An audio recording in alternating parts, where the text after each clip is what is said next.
Kemudian yang berikutnya, para petani ini harapan kalau di tempat lain ada ekstensifikasi, kemudian di Jawa Barat justru dalam setiap waktu terjadi alih fungsi lahan. Saya sudah mengeluarkan peraturan gubernur, Pak, minggu yang lalu, melarang alih fungsi lahan dalam bentuk apapun, terutama untuk kepentingan pertanian. Apalagi di daerah Bekasi itu sudah hampir habis. Mudah-mudahan, tetapi itu masih ada problem, Pak. Karena tata ruangnya masih pakai yang lama Jawa Barat, Pak. Kabupaten kotanya masih pakai yang lama, sedangkan perubahan tata ruang itu kan perlu waktu 5 tahun. Nah, sistem izinnya kan pakai OSS. Jadi ketika orang mengajukan izin sawah, kalau di tata ruangnya diperbolehkan, izinnya keluar dari pusat, Pak. Nah, ini harus diantisipasi. Kemudian yang pertama, bahwa beratnya para petani bukan, sekarang pupuk sudah lancar, Pak, tapi sesungguhnya biaya tinggi produksinya itu di obat-obatan, Pak. Karena sekarang itu dari mulai sebelum nanam mereka harus mengeluarkan biaya untuk semprot keong, Pak. Karena saya petani, Pak. Kemudian setelah itu hampir rata-rata dari sejak musim tanam sampai panen itu dalam waktu 2 bulan itu nyemprot tuh 2 hari sekali, Pak. Karena kalau tidak 2 hari sekali, hamanya datang masuk lagi yang baru, datang masuk lagi yang baru. Sehingga ke depan di Jawa Barat itu secara umum tanahnya sudah jenuh, Pak. Sudah jenuh karena pupuk terus-terusan, sedangkan tidak pernah ada pemulihan tanahnya. Nah, harus dilakukan program masalah seluruh Jawa Barat, bagaimana tanahnya unsur haranya dikembalikan karena rata-rata sudah di bawah 6. Ini yang pertama. Kemudian yang kedua adalah irigasi, Pak. Saya boleh ini sama Bapak, tahun ini di Jawa Barat DAK-nya mengalami penurunan untuk program kegiatan di BBWS. Untuk irigasinya mudah-mudahan bisa kembali ke asal, Pak, setelah Bapak datang. Yang petaninya melaporkan bahwa hasil produksi meningkat, tapi penggunaan pupuk minim atau berkurang. Nah, ini yang kita inginkan. Dan ini nanti saya kira Menteri Pertanian, Wakil Menteri Pertanian, Direktur Utama Bulog, nanti juga Agrinas dan sebagainya, Panglima TNI, Kapolri, ini nanti akan uji coba, ya. Saya akan berusaha sekeras tenaga agar setiap anggaran, setiap uang rakyat, uang negara harus dirasakan manfaatnya oleh seluruh rakyat Indonesia, terutama rakyat yang paling membutuhkan. Pemerintah kita di mana-mana, dari pemerintah pusat, pemerintah provinsi, pemerintah kabupaten, pemerintah kecamatan, sampai di desa, tidak boleh ada lagi praktek-praktek korupsi, praktek-praktek menyalahgunakan uang rakyat. Tidak boleh. Selamat datang di Kisah Nyata Official. Jangan lupa subscribe. Kabupaten Majalengka, sebuah wilayah agraris di Jawa Barat, mendadak menjadi sorotan nasional. Bukan karena bencana atau peristiwa luar biasa, melainkan karena kehadiran 2 sosok penting dalam panggung politik dan pemerintahan Indonesia. Presiden Republik Indonesia, Prabowo Subianto, dan Gubernur Jawa Barat, Deddy Mulyadi. Kunjungan keduanya bukanlah sekadar seremoni biasa. Mereka datang ke tengah-tengah masyarakat petani, berdiri langsung di atas tanah sawah, menyerap keluhan, dan mencatat setiap permasalahan yang dihadapi para petani. Ada yang berbeda dari kunjungan ini. Ada semacam keseriusan, keterlibatan langsung, dan semangat perubahan yang menyertai setiap langkah mereka. Kegiatan ini berlangsung dalam rangka Panen Raya yang dilaksanakan di salah satu sentra produksi padi di Majalengka. Bagi masyarakat sekitar, kegiatan Panen Raya sejatinya adalah kegiatan rutin yang sudah menjadi bagian dari siklus hidup pertanian. Namun kehadiran kepala negara dan kepala daerah secara bersamaan menjadikan momentum ini begitu istimewa. Presiden Prabowo dalam balutan pakaian lapangan khasnya turun langsung melihat kondisi lahan pertanian. Ia tampak berbincang santai namun serius dengan para petani, mendengarkan curahan hati mereka tentang sulitnya mendapatkan pupuk, mahalnya harga pestisida, hingga ketidakpastian harga jual hasil panen. Di sisi lain, Gubernur Deddy Mulyadi dengan gayanya yang membumi turut aktif menyampaikan aspirasi masyarakat kepada Presiden. Salah satu poin penting yang diangkat adalah tingginya harga obat hama yang menjadi beban besar bagi para petani. Pak Presiden, petani kita ini sedang kesulitan. Obat-obatan untuk hama dan pupuk itu sekarang mahal sekali. Kalau tidak segera kita atasi, banyak petani yang akan menyerah, ujar Dedi di hadapan Prabowo dan sejumlah pejabat kementerian yang turut hadir. Prabowo yang mendengarkan dengan penuh perhatian, kemudian memberikan respon yang menandakan kesiapannya untuk mengambil tindakan konkret. Ia menekankan bahwa persoalan pertanian tidak bisa hanya diselesaikan dari balik meja, tetapi perlu pendekatan langsung di lapangan. Kita tidak bisa mengelola pertanian dengan hanya membaca data dari laporan. Kita harus turun ke sawah, mendengar sendiri dari para petani. Kita harus pakai akal sehat dan hati nurani, tegas Prabowo.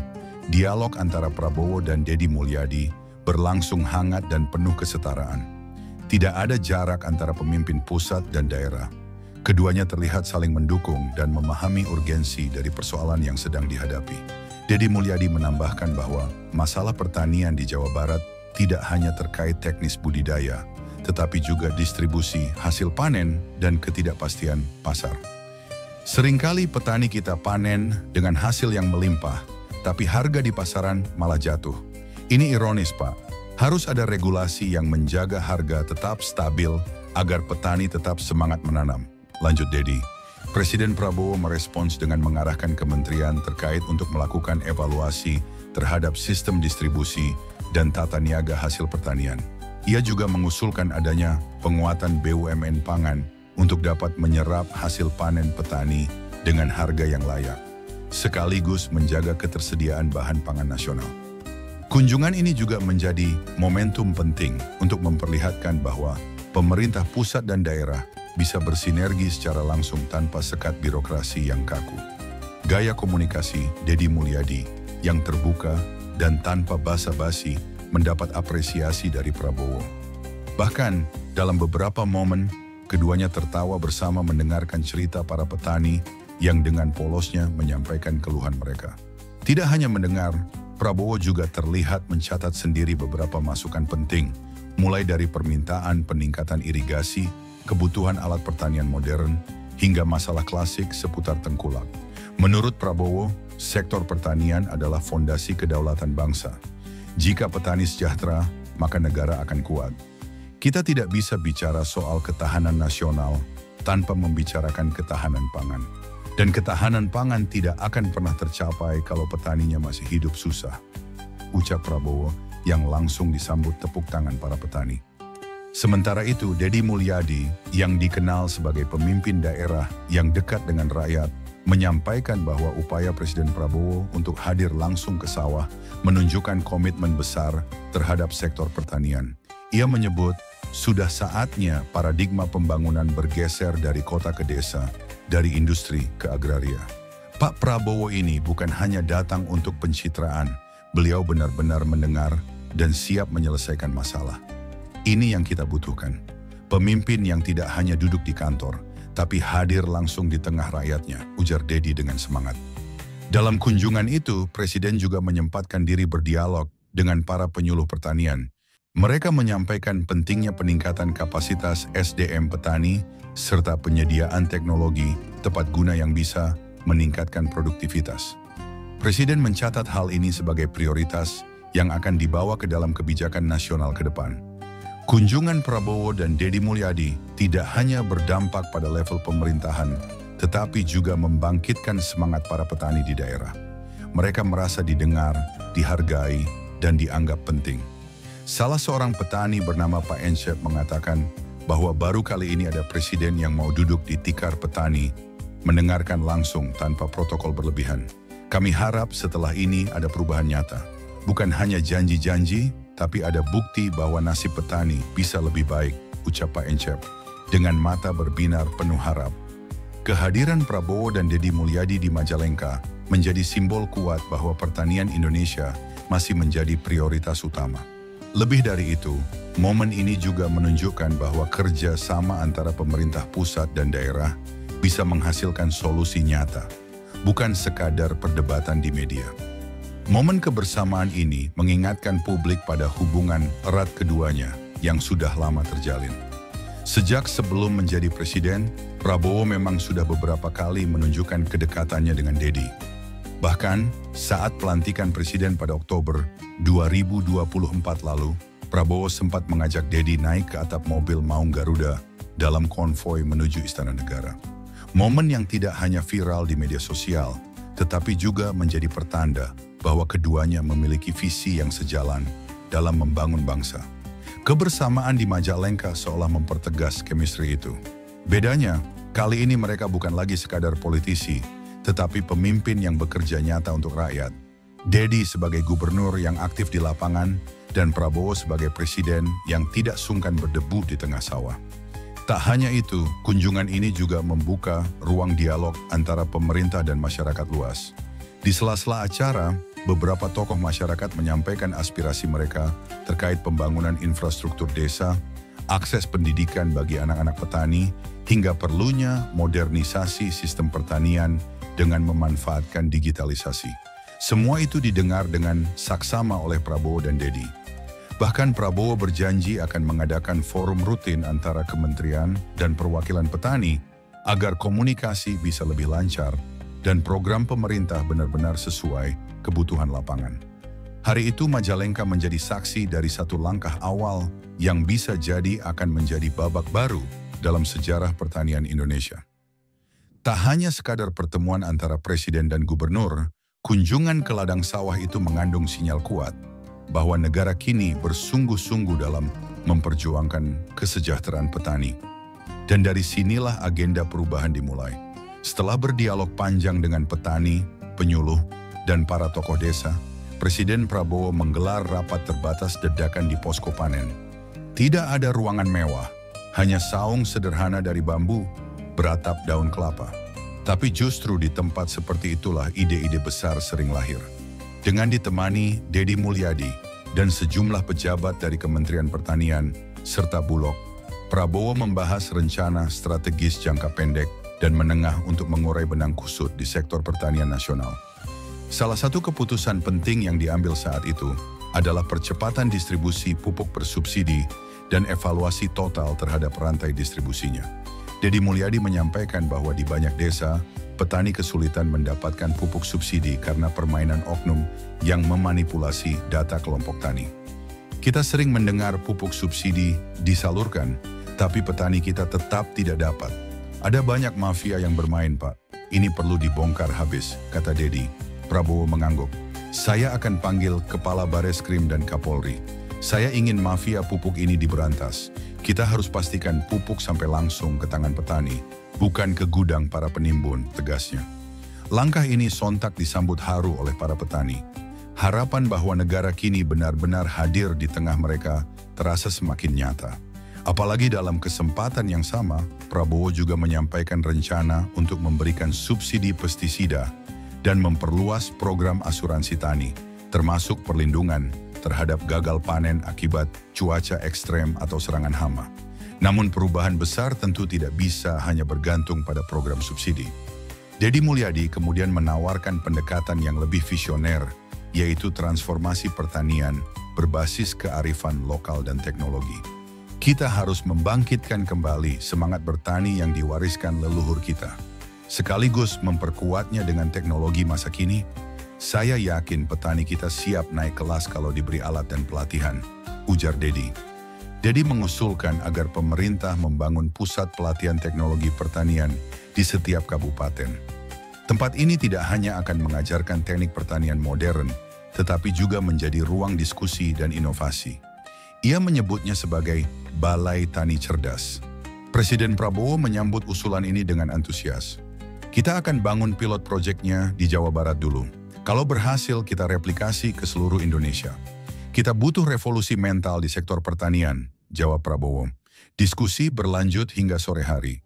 Berbagai masukan mengalir dari kepala desa, tokoh adat, hingga mahasiswa pertanian yang turut hadir. Suasananya tidak formal, tapi produktif. Presiden terlihat semangat mencatat ide-ide tersebut, sesekali berdiskusi langsung dengan para peserta diskusi. Tak lama kemudian Presiden memanggil ajudan dan memerintahkan untuk menyusun program nasional yang diberi nama Petani Hebat Indonesia. Program ini akan menjadi payung besar bagi seluruh kebijakan baru yang berfokus pada perbaikan ekosistem pertanian nasional. Mulai dari distribusi input pertanian, pelatihan SDM, akses pembiayaan, hingga manajemen pasca panen. Di bawah program ini, setiap desa akan memiliki mentor pertanian profesional. Para lulusan pertanian akan diberi insentif untuk mengabdi di desa selama 2 tahun, mendampingi petani langsung di lapangan. Tujuannya jelas, transfer ilmu, pembaharuan pola tanam, dan penguatan kapasitas lokal. Deddy Mulyadi bahkan menambahkan bahwa desa juga perlu difasilitasi dalam hal pemasaran digital. Hari ini petani kita sudah bisa memanen, tapi seringkali bingung menjualnya. Kita harus bawa petani masuk ke dunia digital. Buat platform online khusus hasil tani, di mana petani bisa jual langsung ke konsumen, usul Deddy. Presiden mengangguk lagi. Saya akan hubungi Menteri Komunikasi dan Menteri Koperasi. Kita buat ekosistem digital ini jalan. Jangan hanya kota yang digital, desa juga harus merasakan, ujarnya. Sore itu, matahari mulai turun. Namun semangat perbaikan yang terpancar dari wajah-wajah yang hadir di saung itu belum padam. Di tengah obrolan santai, tiba-tiba salah satu petani muda bernama Rijal menyela dan bertanya langsung ke Presiden. Pak, kalau saya punya tanah 1 hektar, saya bisa dapat apa dari program Petani Hebat Indonesia ini? Prabowo tersenyum dan menjawab, kamu akan dapat akses pupuk murah, pestisida bersubsidi, pendampingan teknologi, dan bantuan penjualan. Tapi yang paling penting, kamu akan dapat keyakinan bahwa negara berdiri di belakang kamu. Jawaban itu sontak disambut tepuk tangan. Deddy Mulyadi menambahkan, dan kami di Jawa Barat akan kawal langsung agar tidak ada pungli, tidak ada calo, semua transparan. Setelah itu keduanya berdiri bersama dan menandatangani komitmen bersama yang berisi 5 poin utama. Menjamin ketersediaan dan keterjangkauan pupuk dan pestisida bagi petani. Membentuk tim pemberantasan mafia pupuk dan distribusi hasil tani. Membangun pusat pelatihan dan inovasi pertanian di tingkat kabupaten. Menyiapkan program mentor tani dari kalangan profesional muda. Mendorong digitalisasi pasar hasil tani melalui platform online nasional. Penandatanganan ini dilakukan secara simbolis dengan latar sawah yang masih hijau menguning, disaksikan oleh ratusan petani, pelajar, dan warga desa. Momen itu terasa sakral dan penuh harapan. Sebuah komitmen baru telah lahir, bukan di gedung mewah, tapi di tengah hamparan padi yang menunggu dipanen. Tak lama setelah itu, rombongan presiden dan gubernur pun meninggalkan lokasi. Tapi gema dari kunjungan itu masih terasa hingga berhari-hari setelahnya. Media sosial dipenuhi pujian dan apresiasi terhadap gaya kepemimpinan keduanya yang membumi dan solutif. Para pengamat politik menyebut momen ini sebagai langkah cerdas dari Prabowo untuk memperkuat basis politiknya di akar rumput, sekaligus memperkuat relasi strategis dengan Deddy Mulyadi yang punya pengaruh besar di Jawa Barat. Namun bagi rakyat kecil, mereka tak peduli soal manuver politik. Yang mereka tahu, akhirnya ada pemimpin yang benar-benar datang dan mendengarkan mereka. Kini bola perubahan ada di tangan pemerintah pusat. Implementasi dari program Petani Hebat Indonesia akan menjadi ujian nyata dari keseriusan pemerintah membela petani. Dan publik akan menagih janji itu. Deddy Mulyadi sendiri menyatakan bahwa ia akan memastikan Jawa Barat menjadi contoh sukses implementasi program ini. Ia bahkan berjanji dalam 3 bulan ke depan akan melaporkan langsung progresnya ke Presiden. Ini bukan soal pencitraan, ini soal makan rakyat. Kalau gagal, kita semua yang malu, ujar Deddy dengan nada tegas. Tak bisa disangkal, pertemuan di Majalengka telah menciptakan gelombang optimisme baru di kalangan petani. Banyak dari mereka yang kini mulai kembali semangat mengolah tanah, karena mereka merasa diperhatikan. Dan seperti yang selalu dikatakan oleh Deddy Mulyadi, jika ingin negara ini kuat, perut rakyat harus kenyang. Dan perut rakyat tidak akan kenyang jika petani terus dibiarkan lapar. Kini harapan itu menyala. Dan kita semua menanti apakah janji-janji yang diucapkan di tengah sawah itu akan berubah menjadi kenyataan.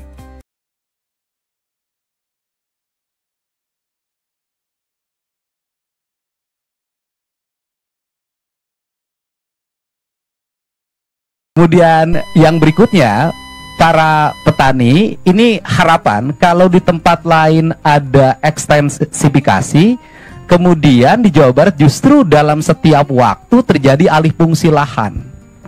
Saya sudah mengeluarkan peraturan gubernur Pak minggu yang lalu melarang alih fungsi lahan dalam bentuk apapun, terutama untuk kepentingan pertanian. Apalagi di daerah Bekasi itu sudah hampir habis. Mudah-mudahan, tetapi itu masih ada problem Pak, karena tata ruangnya masih pakai yang lama Jawa Barat Pak. Kabupaten kotanya masih pakai yang lama, sedangkan perubahan tata ruang itu kan perlu waktu 5 tahun. Nah, sistem izinnya kan pakai OSS. Jadi ketika orang mengajukan izin sawah, kalau di tata ruangnya diperbolehkan, izinnya keluar dari pusat Pak. Nah ini harus diantisipasi. Kemudian yang pertama bahwa beratnya para petani bukan, sekarang pupuk sudah lancar Pak, tapi sesungguhnya biaya tinggi produksinya itu di obat-obatan Pak. Karena sekarang itu dari mulai sebelum nanam mereka harus mengeluarkan biaya untuk semprot keong Pak, karena saya petani Pak. Kemudian setelah itu hampir rata-rata dari sejak musim tanam sampai panen itu dalam waktu 2 bulan itu nyemprot tuh 2 hari sekali Pak. Karena kalau tidak 2 hari sekali, hamanya datang masuk lagi yang baru, datang masuk lagi yang baru. Sehingga ke depan di Jawa Barat itu secara umum tanahnya sudah jenuh Pak. Sudah jenuh karena pupuk terus-terusan, sedangkan tidak pernah ada pemulihan tanahnya. Nah, harus dilakukan program masalah seluruh Jawa Barat, bagaimana tanahnya unsur haranya dikembalikan karena rata-rata sudah di bawah 6. Ini yang pertama. Kemudian yang kedua adalah irigasi Pak. Saya boleh ini sama Bapak, tahun ini di Jawa Barat DAK-nya mengalami penurunan untuk program kegiatan di BBWS. Untuk irigasinya mudah-mudahan bisa kembali ke asal Pak setelah Bapak datang. Yang petaninya melaporkan bahwa hasil produksi meningkat, tapi penggunaan pupuk minim atau berkurang. Nah ini yang kita inginkan. Dan ini nanti saya kira Menteri Pertanian, Wakil Menteri Pertanian, Direktur Utama Bulog, nanti juga Agrinas dan sebagainya, Panglima TNI, Kapolri, ini nanti akan uji coba. Ya, saya akan berusaha sekeras tenaga agar setiap anggaran, setiap uang rakyat, uang negara harus dirasakan manfaatnya oleh seluruh rakyat Indonesia, terutama rakyat yang paling membutuhkan. Pemerintah kita di mana-mana, dari pemerintah pusat, pemerintah provinsi, pemerintah kabupaten, pemerintah kecamatan, sampai di desa, tidak boleh ada lagi praktek-praktek korupsi, praktek-praktek menyalahgunakan uang rakyat. Tidak boleh. Selamat datang di Kisah Nyata Official, jangan lupa subscribe. Kabupaten Majalengka, sebuah wilayah agraris di Jawa Barat, mendadak menjadi sorotan nasional. Bukan karena bencana atau peristiwa luar biasa, melainkan karena kehadiran 2 sosok penting dalam panggung politik dan pemerintahan Indonesia. Presiden Republik Indonesia, Prabowo Subianto, dan Gubernur Jawa Barat, Deddy Mulyadi. Kunjungan keduanya bukanlah sekadar seremoni biasa. Mereka datang ke tengah-tengah masyarakat petani, berdiri langsung di atas tanah sawah, menyerap keluhan, dan mencatat setiap permasalahan yang dihadapi para petani. Ada yang berbeda dari kunjungan ini. Ada semacam keseriusan, keterlibatan langsung, dan semangat perubahan yang menyertai setiap langkah mereka. Kegiatan ini berlangsung dalam rangka panen raya yang dilaksanakan di salah satu sentra produksi padi di Majalengka. Bagi masyarakat sekitar, kegiatan panen raya sejatinya adalah kegiatan rutin yang sudah menjadi bagian dari siklus hidup pertanian. Namun kehadiran kepala negara dan kepala daerah secara bersamaan menjadikan momentum ini begitu istimewa. Presiden Prabowo dalam balutan pakaian lapangan khasnya turun langsung melihat kondisi lahan pertanian. Ia tampak berbincang santai namun serius dengan para petani, mendengarkan curahan hati mereka tentang sulitnya mendapatkan pupuk, mahalnya harga pestisida, hingga ketidakpastian harga jual hasil panen. Di sisi lain, Gubernur Deddy Mulyadi dengan gayanya yang membumi turut aktif menyampaikan aspirasi masyarakat kepada Presiden. Salah satu poin penting yang diangkat adalah tingginya harga obat hama yang menjadi beban besar bagi para petani. Pak Presiden, petani kita ini sedang kesulitan. Obat-obatan untuk hama dan pupuk itu sekarang mahal sekali. Kalau tidak segera kita atasi, banyak petani yang akan menyerah, ujar Dedi di hadapan Prabowo dan sejumlah pejabat kementerian yang turut hadir. Prabowo yang mendengarkan dengan penuh perhatian, kemudian memberikan respon yang menandakan kesiapannya untuk mengambil tindakan konkret. Ia menekankan bahwa persoalan pertanian tidak bisa hanya diselesaikan dari balik meja, tetapi perlu pendekatan langsung di lapangan. Kita tidak bisa mengelola pertanian dengan hanya membaca data dari laporan. Kita harus turun ke sawah, mendengar sendiri dari para petani. Kita harus pakai akal sehat dan hati nurani, tegas Prabowo. Dialog antara Prabowo dan Dedi Mulyadi berlangsung hangat dan penuh kesetaraan. Tidak ada jarak antara pemimpin pusat dan daerah. Keduanya terlihat saling mendukung dan memahami urgensi dari persoalan yang sedang dihadapi. Dedi Mulyadi menambahkan bahwa masalah pertanian di Jawa Barat tidak hanya terkait teknis budidaya, tetapi juga distribusi hasil panen dan ketidakpastian pasar. Seringkali petani kita panen dengan hasil yang melimpah, tapi harga di pasaran malah jatuh. Ini ironis, Pak. Harus ada regulasi yang menjaga harga tetap stabil agar petani tetap semangat menanam. Lanjut Dedi. Presiden Prabowo merespons dengan mengarahkan kementerian terkait untuk melakukan evaluasi terhadap sistem distribusi dan tata niaga hasil pertanian. Ia juga mengusulkan adanya penguatan BUMN pangan untuk dapat menyerap hasil panen petani dengan harga yang layak, sekaligus menjaga ketersediaan bahan pangan nasional. Kunjungan ini juga menjadi momentum penting untuk memperlihatkan bahwa pemerintah pusat dan daerah bisa bersinergi secara langsung tanpa sekat birokrasi yang kaku. Gaya komunikasi Dedi Mulyadi yang terbuka dan tanpa basa-basi mendapat apresiasi dari Prabowo. Bahkan dalam beberapa momen, keduanya tertawa bersama mendengarkan cerita para petani yang dengan polosnya menyampaikan keluhan mereka. Tidak hanya mendengar, Prabowo juga terlihat mencatat sendiri beberapa masukan penting, mulai dari permintaan peningkatan irigasi, kebutuhan alat pertanian modern, hingga masalah klasik seputar tengkulak. Menurut Prabowo, sektor pertanian adalah fondasi kedaulatan bangsa. Jika petani sejahtera, maka negara akan kuat. Kita tidak bisa bicara soal ketahanan nasional tanpa membicarakan ketahanan pangan. Dan ketahanan pangan tidak akan pernah tercapai kalau petaninya masih hidup susah, ucap Prabowo yang langsung disambut tepuk tangan para petani. Sementara itu, Dedi Mulyadi yang dikenal sebagai pemimpin daerah yang dekat dengan rakyat menyampaikan bahwa upaya Presiden Prabowo untuk hadir langsung ke sawah menunjukkan komitmen besar terhadap sektor pertanian. Ia menyebut, sudah saatnya paradigma pembangunan bergeser dari kota ke desa, dari industri ke agraria. Pak Prabowo ini bukan hanya datang untuk pencitraan, beliau benar-benar mendengar dan siap menyelesaikan masalah. Ini yang kita butuhkan. Pemimpin yang tidak hanya duduk di kantor, tapi hadir langsung di tengah rakyatnya, ujar Dedi dengan semangat.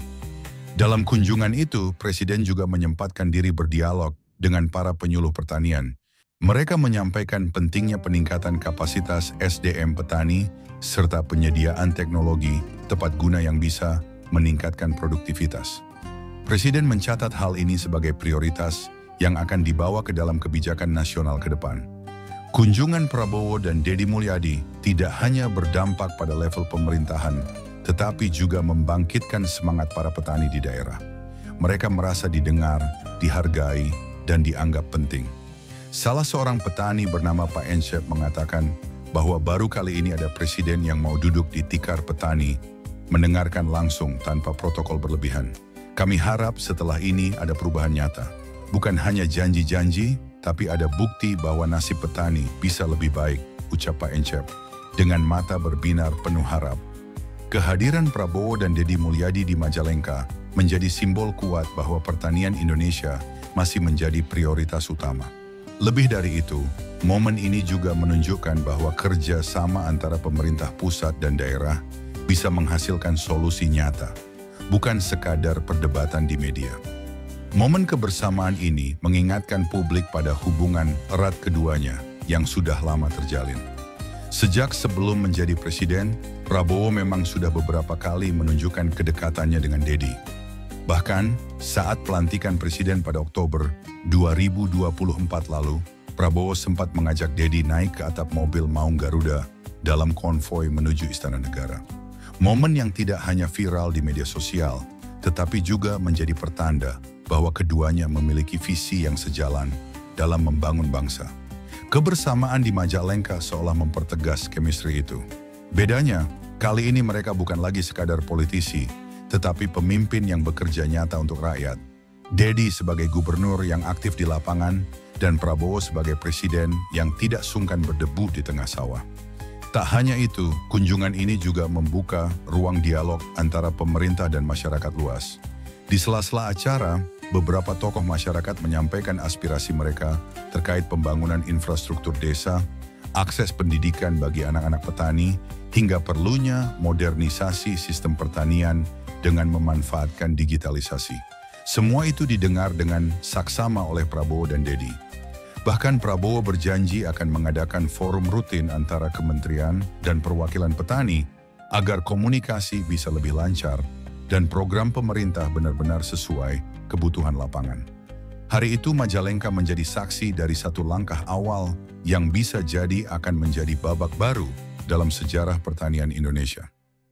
Tak hanya sekadar pertemuan antara presiden dan gubernur, kunjungan ke ladang sawah itu mengandung sinyal kuat bahwa negara kini bersungguh-sungguh dalam memperjuangkan kesejahteraan petani. Dan dari sinilah agenda perubahan dimulai. Setelah berdialog panjang dengan petani, penyuluh, dan para tokoh desa, Presiden Prabowo menggelar rapat terbatas dadakan di posko panen. Tidak ada ruangan mewah, hanya saung sederhana dari bambu, beratap daun kelapa. Tapi justru di tempat seperti itulah ide-ide besar sering lahir. Dengan ditemani Dedi Mulyadi dan sejumlah pejabat dari Kementerian Pertanian serta Bulog, Prabowo membahas rencana strategis jangka pendek dan menengah untuk mengurai benang kusut di sektor pertanian nasional. Salah satu keputusan penting yang diambil saat itu adalah percepatan distribusi pupuk bersubsidi dan evaluasi total terhadap rantai distribusinya. Dedi Mulyadi menyampaikan bahwa di banyak desa, petani kesulitan mendapatkan pupuk subsidi karena permainan oknum yang memanipulasi data kelompok tani. Kita sering mendengar pupuk subsidi disalurkan, tapi petani kita tetap tidak dapat. Ada banyak mafia yang bermain, Pak. Ini perlu dibongkar habis, kata Dedi. Prabowo mengangguk. Saya akan panggil Kepala Bareskrim dan Kapolri. Saya ingin mafia pupuk ini diberantas. Kita harus pastikan pupuk sampai langsung ke tangan petani, bukan ke gudang para penimbun, tegasnya. Langkah ini sontak disambut haru oleh para petani. Harapan bahwa negara kini benar-benar hadir di tengah mereka terasa semakin nyata. Apalagi dalam kesempatan yang sama, Prabowo juga menyampaikan rencana untuk memberikan subsidi pestisida dan memperluas program asuransi tani, termasuk perlindungan terhadap gagal panen akibat cuaca ekstrem atau serangan hama. Namun perubahan besar tentu tidak bisa hanya bergantung pada program subsidi. Dedi Mulyadi kemudian menawarkan pendekatan yang lebih visioner, yaitu transformasi pertanian berbasis kearifan lokal dan teknologi. Kita harus membangkitkan kembali semangat bertani yang diwariskan leluhur kita. Sekaligus memperkuatnya dengan teknologi masa kini, saya yakin petani kita siap naik kelas kalau diberi alat dan pelatihan, ujar Dedi. Dedi mengusulkan agar pemerintah membangun pusat pelatihan teknologi pertanian di setiap kabupaten. Tempat ini tidak hanya akan mengajarkan teknik pertanian modern, tetapi juga menjadi ruang diskusi dan inovasi. Ia menyebutnya sebagai Balai Tani Cerdas. Presiden Prabowo menyambut usulan ini dengan antusias. Kita akan bangun pilot proyeknya di Jawa Barat dulu. Kalau berhasil, kita replikasi ke seluruh Indonesia. Kita butuh revolusi mental di sektor pertanian, jawab Prabowo. Diskusi berlanjut hingga sore hari. Berbagai masukan mengalir dari kepala desa, tokoh adat, hingga mahasiswa pertanian yang turut hadir. Suasananya tidak formal, tapi produktif. Presiden terlihat semangat mencatat ide-ide tersebut, sesekali berdiskusi langsung dengan para peserta diskusi. Tak lama kemudian Presiden memanggil ajudan dan memerintahkan untuk menyusun program nasional yang diberi nama Petani Hebat Indonesia. Program ini akan menjadi payung besar bagi seluruh kebijakan baru yang berfokus pada perbaikan ekosistem pertanian nasional. Mulai dari distribusi input pertanian, pelatihan SDM, akses pembiayaan, hingga manajemen pasca panen. Di bawah program ini, setiap desa akan memiliki mentor pertanian profesional. Para lulusan pertanian akan diberi insentif untuk mengabdi di desa selama 2 tahun, mendampingi petani langsung di lapangan. Tujuannya jelas, transfer ilmu, pembaharuan pola tanam, dan penguatan kapasitas lokal. Deddy Mulyadi bahkan menambahkan bahwa desa juga perlu difasilitasi dalam hal pemasaran digital. Hari ini petani kita sudah bisa memanen, tapi seringkali bingung menjualnya. Kita harus bawa petani masuk ke dunia digital. Buat platform online khusus hasil tani, di mana petani bisa jual langsung ke konsumen, usul Deddy. Presiden mengangguk lagi. Saya akan hubungi Menteri Komunikasi dan Menteri Koperasi. Kita buat ekosistem digital ini jalan. Jangan hanya kota yang digital, desa juga harus merasakan, ujarnya. Sore itu, matahari mulai turun. Namun semangat perbaikan yang terpancar dari wajah-wajah yang hadir di saung itu belum padam. Di tengah obrolan santai, tiba-tiba salah satu petani muda bernama Rijal menyela dan bertanya langsung ke Presiden. Pak, kalau saya punya tanah 1 hektar, saya bisa dapat apa dari program Petani Hebat Indonesia ini? Prabowo tersenyum dan menjawab, kamu akan dapat akses pupuk murah, pestisida bersubsidi, pendampingan teknologi, dan bantuan penjualan. Tapi yang paling penting, kamu akan dapat keyakinan bahwa negara berdiri di belakang kamu. Jawaban itu sontak disambut tepuk tangan. Deddy Mulyadi menambahkan, dan kami di Jawa Barat akan kawal langsung agar tidak ada pungli, tidak ada calo, semua transparan. Setelah itu keduanya berdiri bersama dan menandatangani komitmen bersama yang berisi 5 poin utama. Menjamin ketersediaan dan keterjangkauan pupuk dan pestisida bagi petani. Membentuk tim pemberantasan mafia pupuk dan distribusi hasil tani. Membangun pusat pelatihan dan inovasi pertanian di tingkat kabupaten. Menyiapkan program mentor tani dari kalangan profesional muda. Mendorong digitalisasi pasar hasil tani melalui platform online nasional.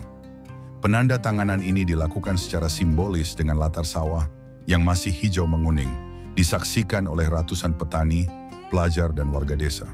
Momen itu terasa sakral dan penuh harapan. Sebuah komitmen baru telah lahir, bukan di gedung mewah, tapi di tengah hamparan padi yang menunggu dipanen. Tak lama setelah itu, rombongan presiden dan gubernur pun meninggalkan lokasi.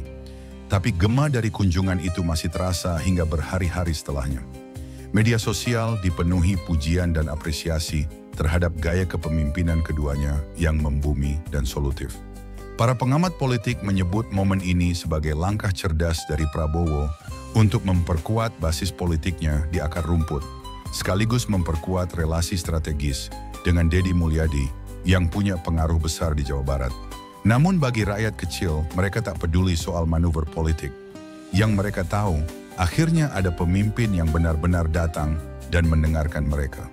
Kini bola perubahan ada di tangan pemerintah pusat. Implementasi dari program Petani Hebat Indonesia akan menjadi ujian nyata dari keseriusan pemerintah membela petani. Dan publik akan menagih janji itu. Deddy Mulyadi sendiri menyatakan bahwa ia akan memastikan Jawa Barat menjadi contoh sukses implementasi program ini. Ia bahkan berjanji dalam 3 bulan ke depan akan melaporkan langsung progresnya ke Presiden. Ini bukan soal pencitraan, ini soal makan rakyat. Kalau gagal, kita semua yang malu, ujar Deddy dengan nada tegas. Tak bisa disangkal, pertemuan di Majalengka telah menciptakan gelombang optimisme baru di kalangan petani. Banyak dari mereka yang kini mulai kembali semangat mengolah tanah karena mereka merasa diperhatikan. Dan seperti yang selalu dikatakan oleh Deddy Mulyadi, jika ingin negara ini kuat, perut rakyat harus kenyang. Dan perut rakyat tidak akan kenyang jika petani terus dibiarkan lapar. Kini harapan itu menyala. Dan kita semua menanti apakah janji-janji yang diucapkan di tengah sawah itu akan berubah menjadi kenyataan.